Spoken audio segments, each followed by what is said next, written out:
Coucou, dis-moi, t'as déjà eu cette petite boule au ventre quand tu t'occupes d'un bébé? Du genre, et si je faisais une erreur? Si oui, t'inquiète, tu n'es vraiment pas seule.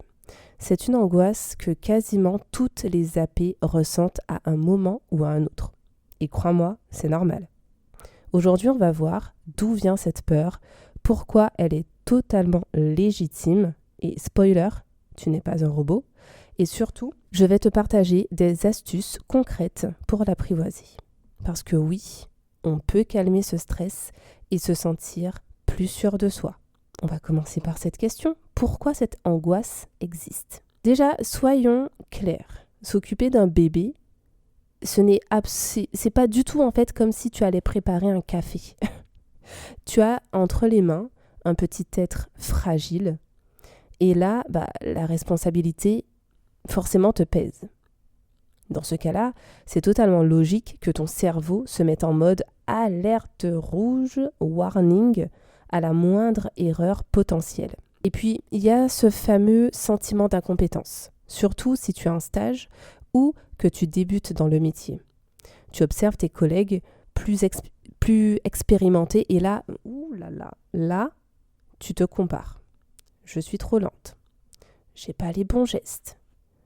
Elles doivent penser que je suis nulle. Bref, tu te fais tout un film, quoi. Autre truc qu'on ne dit pas assez. On nous forme aux gestes techniques, et encore heureux, mais la gestion de l'émotionnel, personne ne nous apprend ça. Pourtant, c'est ça qui peut te faire cogiter jusqu'à 2 heures du mat, si ce n'est pas plus.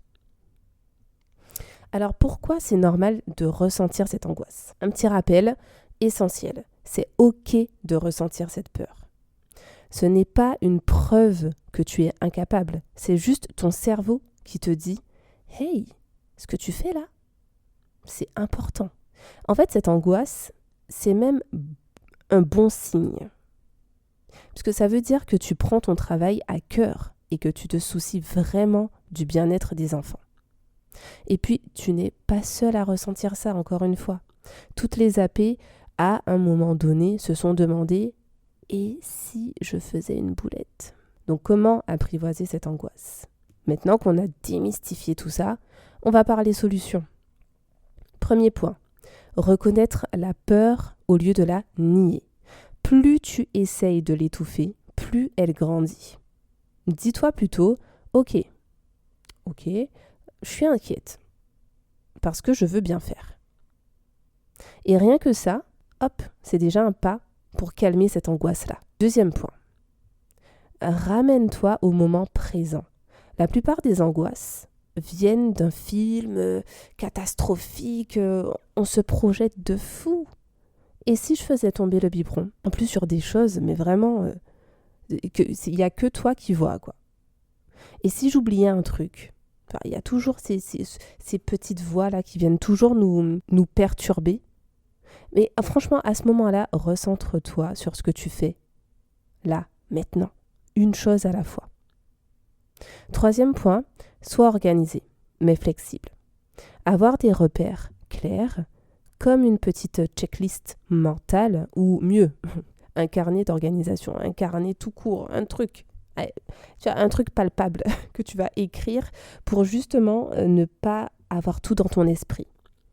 Et ça aide à se sentir plus sûr. Et justement, si tu veux aller plus loin, j'ai justement créé un livre pour les AP, rempli d'astuces pour te simplifier la vie au quotidien. Je t'en reparle à la fin.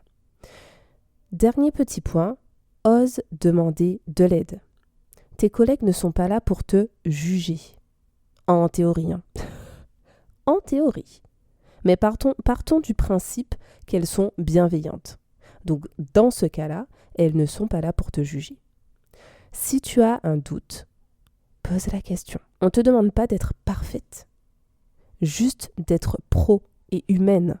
C'est juste ça. Retiens juste une chose. L'angoisse, c'est juste ton cerveau qui fait un peu trop de zèle.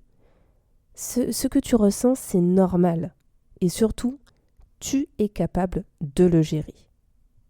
Alors la prochaine fois que cette petite voix-là te souffle dans l'oreille, et si je faisais une erreur, réponds-lui Et si je faisais de mon mieux, en fait, tout simplement? Et si tu veux des outils concrets pour t'organiser, te sentir plus sereine et apprivoiser ses peurs, jette un coup d'œil à mon livre « Mise en situation petite enfance, cas pratiques et vocabulaire médical pour étudiantes auxiliaires de puériculture ». Il est spécialement en fait pensé pour les AP, autant les étudiantes ou celles qui sont déjà en poste. Parce qu'on a toujours besoin de se rafraîchir un peu la mémoire. C'est ton petit coup de pouce du quotidien. Prends-le comme ça. Je te mets le lien dans la description si ça t'intéresse. Et là, moi je te remercie d'avoir écouté cet épisode. Si ça t'a parlé, partage-le avec tes collègues ou des amis qui vivent la même chose. Et surtout, abonne-toi pour ne rien louper des prochains épisodes. À très vite. Passe une très bonne journée.